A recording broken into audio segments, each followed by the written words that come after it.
प्रिय भावकों, जय श्री कृष्ण। अब तक मैंने आपको जीवन रेखा के बारे में बताया कि जीवन रेखा में कौन सी रेखा मिलती है तो क्या होता है, क्या फल मिलता है उसका। आज मैं आपको मस्तिष्क रेखा, ये जो मस्तिष्क रेखा ये है और ये भी मस्तिष्क रेखा है, दो बनाई है मैंने आज, ठीक है ना।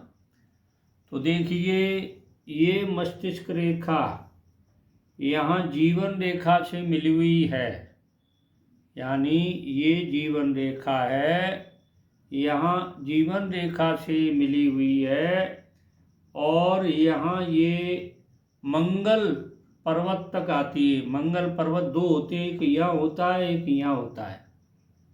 तो ये मंगल पर्वत सेकंड है, यानी ये रेखा मस्तिष्क रेखा जीवन रेखा से मिलकर के और मंगल पर्वत तक आती है।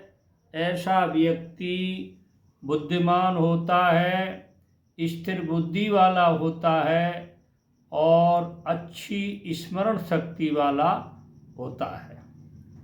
अब देखिए, यही मस्तिष्क रेखा अगर यहाँ इससे मिलती है, जीवन रेखा से मिलती है मस्तिष्क रेखा, यहाँ ये इधर आ रही है, यानी यहाँ जीवन रेखा से मिलकर के यहाँ शुक्र पर्वत तक आती है, यानी चंद्र पर्वत तक आती है। ये चंद्र पर्वत है, शुक्र इधर है, ठीक है ना। यानी ये मस्तिष्क रेखा यहाँ से जीवन रेखा से मिलकर के चंद्र पर्वत तक आती है, तो उस व्यक्ति की स्मरण शक्ति स्थिर नहीं रहती, यानी उसकी स्मरण शक्ति में परिवर्तन होता रहता है, ठीक है ना। अब देखिए, यही रेखा जीवन रेखा मस्तिष्क रेखा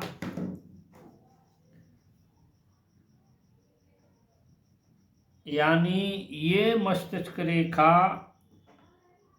जीवन रेखा से मिली हुई होती है, यहाँ मिली हुई है, और इसके पैरेलल एक और मस्तिष्क रेखा निकलती है, ठीक है। तो जीवन रेखा से मिली हुई मस्तिष्क रेखा गहरी होती है, यानी ये गहरी रेखा होती है, तो वो व्यक्ति स्थिर चित्त और मेधावी होता है, यानी उसका चित्त स्थिर रहता है, डामाडोल नहीं होता है, वो मेधावी होता है, मेधावी। मस्तिष्क रेखा थोड़ी पतली हो, ये पतली, थोड़ी सी पतली हो मस्तिष्क रेखा, और जीवन रेखा से थोड़ी अलग हो, यहाँ मिले नहीं, यहाँ मिले नहीं,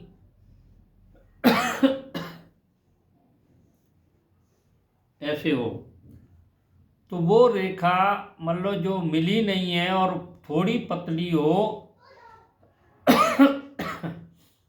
ऐसा व्यक्ति गृह प्रपंची अधिक होता है। घर में मतलब ज़्यादा पंचायती करता रहता है, इसने ये काम बिगाड़ दिया, वो पंचायती करता रहता है, इसमें ये कमी है, उसमें वो कमी है, वो ठीक है, ये खराब है, इस तरह के कार्य करता है। और उसके कार्य भी अस्थिर होते हैं, स्थायी कार्य नहीं होते हैं, और व्यवहार कुशल नहीं होता है।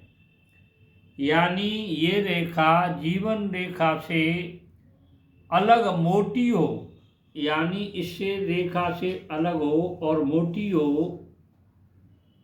तो ऐसी रेखा वाला व्यक्ति स्वावलंबी होता है और स्वतंत्र होता है। यानी यहाँ जीवन रेखा से मिल नहीं रही हो, अलग से हो, तो स्वावलंबी होता है और स्वतंत्र होता है।